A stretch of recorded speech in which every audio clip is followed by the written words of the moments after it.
¿Qué tienen en común BlackRock, ExxonMobil o Broad Pharma?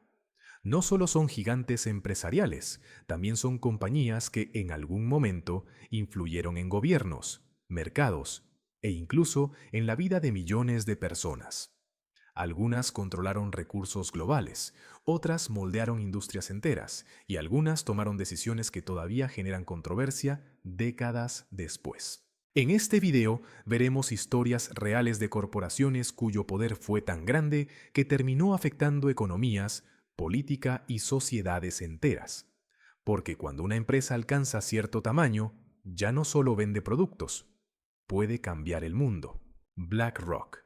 Imagina una empresa tan grande que administra más dinero que el presupuesto de muchos países. Esa empresa es BlackRock. Fue fundada en 1988 en Nueva York por Larry Fink y un pequeño equipo de inversores. Al principio, su trabajo era bastante simple: gestionar bonos y activos de renta fija, inversiones consideradas seguras y relativamente aburridas dentro del mundo financiero. Pero la compañía creció con una velocidad sorprendente. Grandes instituciones empezaron a confiarle su dinero: fondos de pensiones, gobiernos, bancos y aseguradoras. En 2009, tras comprar Barclays Global Investors por $13.500 millones, BlackRock se convirtió en el mayor gestor de activos del planeta. Para 2023 ya administraba cerca de $9 billones, una cifra tan grande que resulta difícil de imaginar. Pero uno de los momentos clave de su ascenso ocurrió el 15 de septiembre de 2008, cuando colapsó Lehman Brothers durante la crisis financiera global. El gobierno estadounidense necesitaba ayuda urgente para gestionar activos financieros que habían perdido gran parte de su valor, y recurrió a BlackRock para analizar y administrar carteras tóxicas vinculadas a instituciones como Bear Stearns y American International Group. Mientras tanto, millones de familias estadounidenses perdían sus casas. Para 2010, cerca de 6 millones de hogares habían sido embargados. Los bonos hipotecarios vinculados a esas viviendas empezaron a venderse con enormes descuentos. Grandes fondos de inversión comenzaron a comprarlos y empresas como BlackRock administraban parte de ese capital. Las casas cambiaban de dueño, las deudas se revendían. El sistema no desapareció, simplemente cambió de manos. De Beers. En 1888, el empresario británico Cecil Rhodes fundó De Beers en Sudáfrica. Su estrategia era simple: controlar la oferta mundial de diamantes. Para 1902, después de absorber minas rivales, De Beers controlaba aproximadamente el 90% del suministro global. El problema es que los diamantes no eran realmente escasos, así que la empresa creó la sensación de escasez. Cuando se extraían demasiados, la compañía los almacenaba en bóvedas para mantener los precios altos. Durante la Great Depression, las ventas de joyas se desplomaron. Entonces De Beers contrató a la agencia publicitaria NW Ayer y Son. En 1947, el redactor Frances Gerety escribió una frase que cambiaría la industria: "A diamond is forever". En pocos años, los anillos de compromiso con diamantes se volvieron una tradición cultural. Para 1950, más del 80% de las novias estadounidenses llevaba uno. Mientras tanto, muchos mineros africanos trabajaban en condiciones duras por salarios bajos. El amor se convirtió en campaña publicitaria, la escasez fue diseñada, y una empresa decidió cuánto debía costar la eternidad. Massey Energy. La empresa Massey Energy nació a partir de una compañía minera fundada en 1920 en Virginia. Décadas después, se convirtió en uno de los mayores productores de carbón de Estados Unidos. En 2009, producía cerca de 40 millones de toneladas al año y empleaba a unos 5.000 trabajadores. Su CEO era Don Blankenship, conocido por presionar para aumentar la producción. Según varios mineros, muchas advertencias de seguridad eran ignoradas para mantener el ritmo de extracción. El 5 de abril de 2010, una explosión devastó la mina Upper Big Branch Mine. Murieron 29 trabajadores en el peor desastre minero estadounidense en 4 décadas. Las investigaciones federales concluyeron que la explosión se produjo por acumulación de gas metano y polvo de carbón en condiciones vinculadas a numerosas violaciones de seguridad. En 2011, la empresa fue vendida a Alpha Natural Resources por $7.100 millones. 29 familias enterraron a padres e hijos. El carbón siguió saliendo de las minas y las negociaciones corporativas continuaron. DuPont. La empresa DuPont fue fundada en 1802 por Eleuthère Irénée DuPont como fabricante de pólvora. Con el tiempo, aquella pequeña compañía se transformó en uno de los gigantes químicos más influyentes del mundo. Durante el siglo XX, desarrolló materiales que cambiaron la vida cotidiana: nylon, pinturas industriales, plásticos avanzados y recubrimientos antiadherentes utilizados en millones de hogares.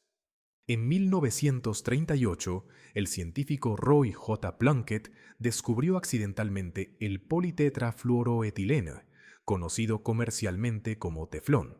El material era resistente al calor, extremadamente resbaladizo y perfecto para sartenes antiadherentes. Pero detrás de ese invento había otro compuesto mucho más problemático: el perfluorooctanoic acid, conocido también como C8. Durante décadas este químico se utilizó en los procesos de fabricación de la planta Washington Works Plant. Documentos internos revelaron que desde los años 60 la empresa sabía que la sustancia se acumulaba en la sangre humana y no se degradaba fácilmente en el organismo. En 1981, nuevas pruebas internas mostraron algo aún más preocupante. El químico provocaba defectos congénitos en animales de laboratorio. Con el tiempo, el compuesto terminó filtrándose al medio ambiente y contaminó el agua potable de comunidades cercanas a Parkersburg, donde miles de personas consumieron agua con esa sustancia durante años. En 2004, DuPont pagó $70 millones para resolver una demanda colectiva relacionada con la contaminación. Más tarde, en 2017, la empresa aceptó pagar $671 millones adicionales para compensar a más de 3.500 afectados. Los documentos internos indicaban que los riesgos se conocían desde hacía décadas. Las sartenes funcionaban perfectamente, los beneficios eran enormes, pero el agua había sido contaminada. ExxonMobil. La historia comienza en 1870 con Standard Oil, fundada por John D. Rockefeller. Tras su división en 1911, una de las empresas resultantes acabaría convirtiéndose en ExxonMobil. En 1977, el científico James F. Black advirtió a los ejecutivos de la compañía que quemar combustibles fósiles podría calentar el planeta. En 1982, modelos internos de la empresa ya proyectaban el aumento de temperaturas con notable precisión. Sin embargo, el mensaje público fue distinto. Durante los años 80 y 90, Exxon financió organizaciones que cuestionaban la ciencia climática.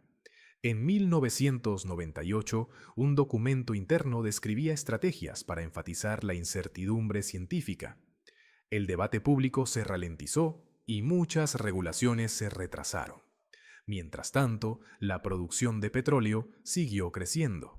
En 2022, ExxonMobil registró $55.700 millones en beneficios, el mayor resultado de su historia. Purdue Pharma. La empresa Purdue Pharma nació a finales del siglo XIX, pero su impacto más polémico llegaría muchas décadas después.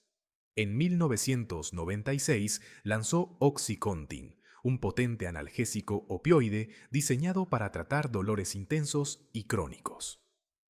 Bajo el liderazgo de Richard Sackler y otros miembros de la familia Sackler, la empresa defendía que el medicamento era menos adictivo que otros opioides gracias a su sistema de liberación prolongada. Los representantes comerciales de la compañía visitaban médicos por todo Estados Unidos, presentando el fármaco como una solución segura para el dolor crónico. Muchos doctores fueron animados a recetarlo con mayor frecuencia, incluso para dolencias moderadas. Sin embargo, con el tiempo comenzaron a aparecer señales preocupantes.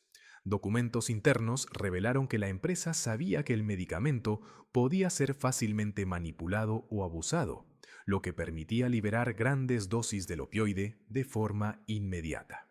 Las recetas médicas aumentaron rápidamente, y con ellas también la dependencia y la adicción.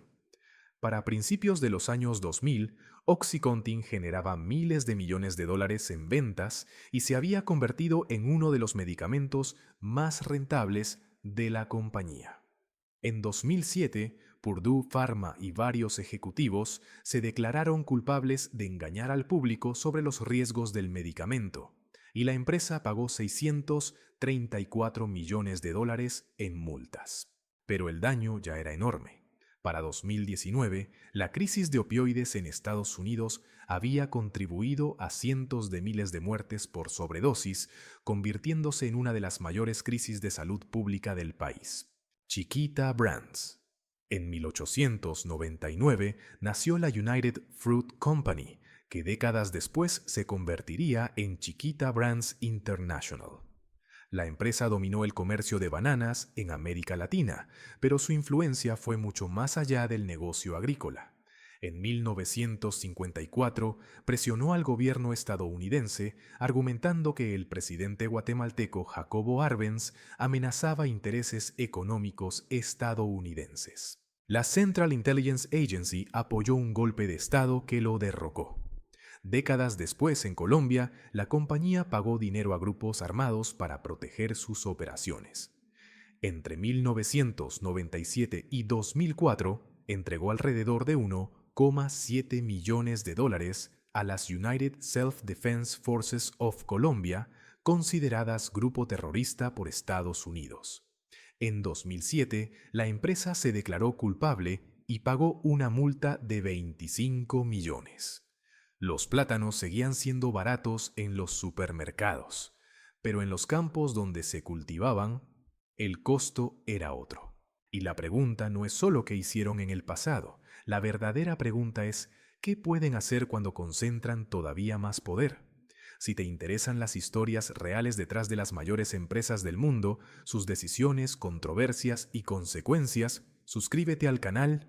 Deja tu like y cuéntanos en comentarios qué empresa te pareció la más malvada. Nos vemos en el siguiente video. Amigo,